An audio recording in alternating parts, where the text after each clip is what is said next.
On va donc vous présenter notre projet pour ce speed défi.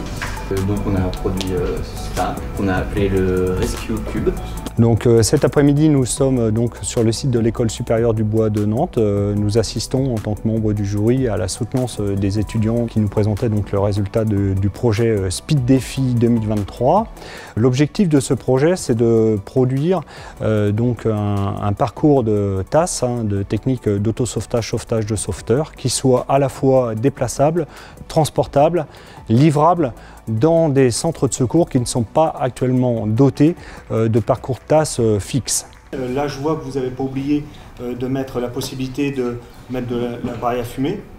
Ça, c'est des petites options complémentaires qui nous semblent intéressantes. Ce projet, il faut savoir qu'il s'inscrit dans une approche un peu plus globale de convention partenariale entre le SDIS 44 et l'École supérieure du bois de Nantes. Il faut savoir que c'est une convention qui a vu le jour en juillet 2021. Nous formons des étudiants aux fondamentaux de la combustion, la réaction au feu des matériaux et d'autres domaines, notamment les isolants biosourcés et leur comportement au feu.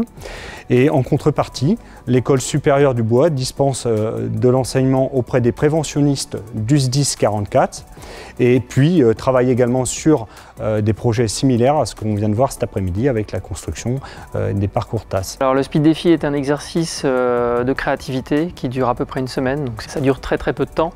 Et l'idée, c'est à partir d'un thème qu'on donne aux étudiants, ils doivent imaginer, concevoir et fabriquer soit une maquette, soit un prototype à l'échelle 1. Donc là, sur l'exercice qui nous a été proposé par les pompiers, le parcours TAS, on a décidé de faire de l'échelle 1 tiers parce qu'il y avait quand même une dizaine de groupes. Donc en termes de place, de consommation matière, il fallait qu'on soit respectueux. Le SDIS 44, on avait travaillé avec eux sur un cahier des charges.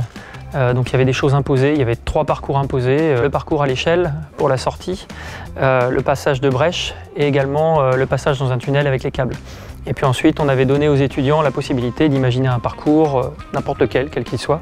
Donc c'est une semaine qui est avec un phasage particulier, c'est-à-dire qu'on a 2 jours qui sont consacrés à la créativité, pendant lequel on fait venir des spécialistes de la créativité. On a des personnes sur place qui sont spécialisés en créativité design qui accompagnent les étudiants. On a dessiné ce qu'on pensait, ce qu'on voulait faire et ce qu'on voulait intégrer à notre maquette. Par la suite, on a rendu ces schémas en dessin propre, donc avec des cotes. On a aussi du personnel qui vient les aider pour faire de la conception. Et puis ensuite, ils ont l'occasion de passer à l'atelier pour fabriquer. Donc là, pendant 2 jours et demi, on leur laisse l'atelier. Alors ça a un grand intérêt de travailler sur des sujets comme celui-là, que ce soit avec les pompiers ou avec une entreprise ou une autre structure, c'est que c'est un sujet concret. Ce n'est pas un sujet scolaire.